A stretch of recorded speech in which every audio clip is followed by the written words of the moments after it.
Have you tried turning it off and on again? I asked, trying to keep my voice level as my sister Amanda's face filled my laptop screen during our video call.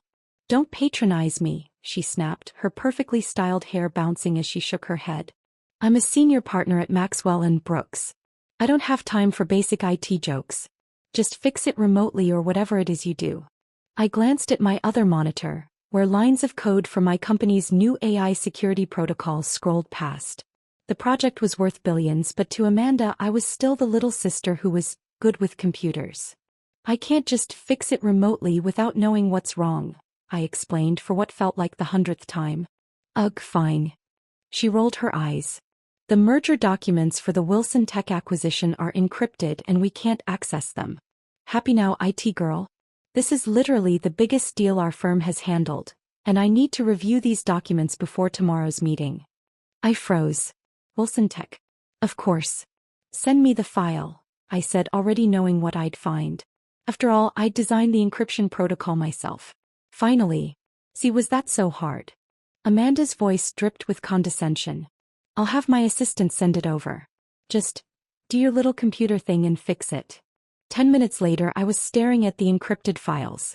The same files I'd secured personally when Wilson Tech began acquisition talks with Phoenix Global, my company. Done, I said, sending back the decrypted documents. But Amanda. Great, you're a lifesaver.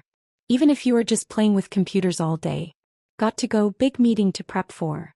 She hung up before I could finish. I leaned back in my chair in my private office on the top floor of Phoenix Tower. Through the floor-to-ceiling windows, Seattle's skyline glittered in the afternoon sun. On my desk sat the latest issue of Forbes, my face on the cover, Alex Chin, the billion-dollar code queen. My phone buzzed, a message from our legal team. Ms. Chin, final merger documents prepared for tomorrow's meeting with Maxwell & Brooks. Will you be signing as CEO, or should we have the board chair present? I smiled, thinking about tomorrow's meeting. About Amanda walking into that conference room, expecting to face Wilson Tech's leadership. Instead, she'd find her little sister. Not as an IT support person, but as the CEO of Phoenix Global, the tech conglomerate worth $50 billion that was acquiring Wilson Tech. For 10 years I'd let her believe I was just a low-level IT worker. Through every family gathering, every condescending comment, every time she demanded I fix her computer like I was her personal tech support. Remember that time you tried to start a company in college? She'd laughed at last Christmas. Thank God you settled for a steady IT job instead. What she didn't know was that little company had grown into Phoenix Global, one of the largest tech conglomerates in the world. While she climbed the ladder at her law firm, I'd built an empire. But I'd kept it quiet, using my Chinese name Xiaoying Chen in all business dealings. Only tomorrow in that conference room would everything connect. I picked up my phone to text our legal team. I'll be signing. And please make sure Ms. Amanda Brooks from Maxwell & Brooks handles the final review personally. My assistant knocked on my door. Ms. Chin? The board is ready for the pre-merger briefing. I stood straightening my Armani suit. Coming. I paused at my desk looking at the family photo from last Thanksgiving. Amanda stood in the center, commanding attention as always, while I lingered at the edge, deliberately unremarkable in my simple sweater and jeans. Tomorrow everything would change. Tomorrow my sister would learn that her IT girl was actually the CEO she'd been desperately trying to impress for months. Sometimes the best revenge isn't proving people wrong immediately. It's waiting for the perfect moment to show them just how wrong they've been all along. The morning of the merger meeting, I arrived at Phoenix Tower at 6 a.m., 3 hours before the scheduled meeting. The early morning fog wrapped around the building's glass exterior, creating an almost mythical atmosphere. My executive assistant, Maria, met me in my office with a stack of documents and my usual morning green tea. Your sister called the office 4 times last night, she said, hiding a smile. She wanted to speak directly with CEO Chin about some concerns in the merger documents. And I told her, as instructed, that Ms. Chin only communicates through proper channels during active negotiations. Maria paused. She was not pleased. I could imagine. Amanda had always hated not being the most important person in any room. Has she figured it out? I asked, scanning through my emails. Not even close. She asked if I could patch her through to our IT department, Said her sister works here and might be able to help expedite things. I couldn't help but laugh. 10 years of letting people underestimate me had become almost an art form. While Amanda boasted about her law firm partnership at family gatherings, I'd built Phoenix Global from a startup in my garage into a tech empire. Our AI security systems protected 80% of Fortune 500 companies. Our quantum computing division had revolutionized data processing. But to my family, I was still just good with computers. At 8:30 a.m. Maria returned. Maxwell and Brooks representatives are in the building. Your sister is apparently lecturing their junior associates about proper merger protocol in the lobby. I pulled up the security feed on my tablet. There was Amanda, in her designer suit, holding court among a group of nervous-looking young lawyers. Even through the silent video feed I could read her lips. Remember, we're meeting Phoenix Global soon. This is the biggest tech acquisition of the year. Don't embarrass me. Let's make them wait in the Jade conference room, I said. I'll be monitoring from here until 9. The Jade conference room was specifically designed to intimidate. 60 floors up, with walls of smart glass that could turn transparent to reveal the dizzying height at the touch of a button. The table was a single piece of polished jade, worth more than Amanda's annual salary.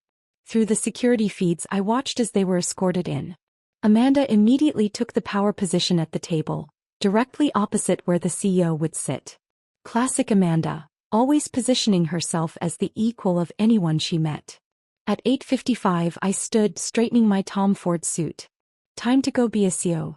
Maria handed me a folder. The final merger documents. And she hesitated, your sister's performance reviews from Maxwell and Brooks. I raised an eyebrow. She's been taking credit for her junior associates' work, Maria explained. 3 of them complained last month. I thought you should know. That was Amanda, always building herself up by pushing others down. Just like she'd done to me all these years. The walk to the conference room took exactly 3 minutes. Through the frosted glass I could hear Amanda's voice. The CEO is late.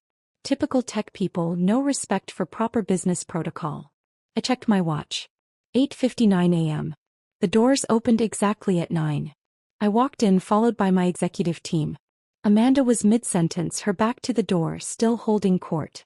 Honestly, these tech CEOs think they're so important just because dash. Just because what, Amanda? My voice stopped her cold.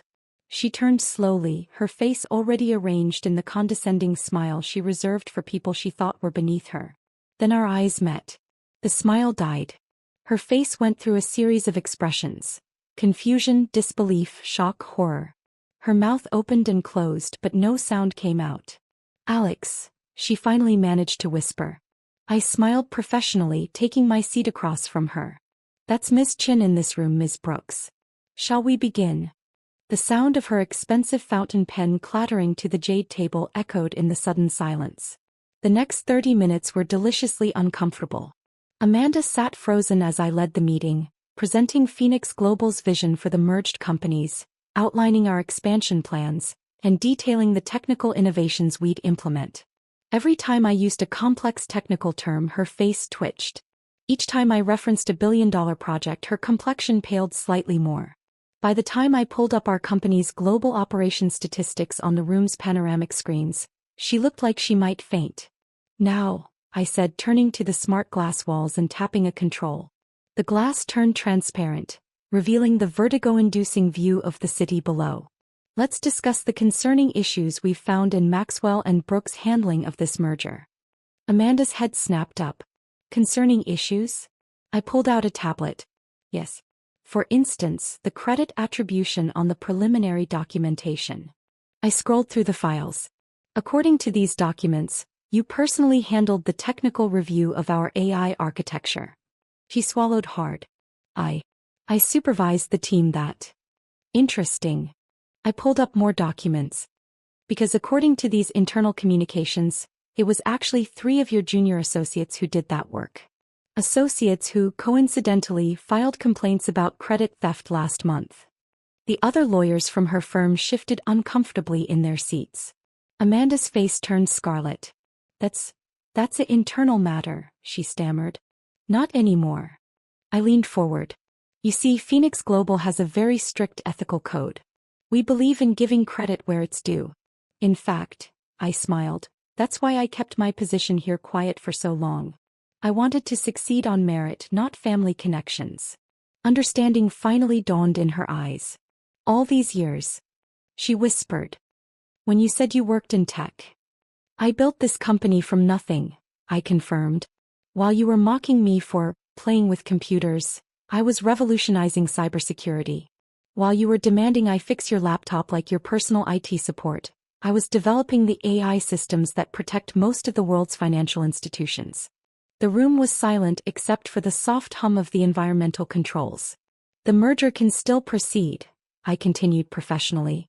However, there will be conditions. First, full credit for the technical review will be reassigned to the junior associates who actually performed it. Second, Maxwell and Brooks will implement a comprehensive ethical oversight program. And third, I paused, meeting her eyes, you personally will be recused from any future dealings with Phoenix Global. You can't do that, she burst out.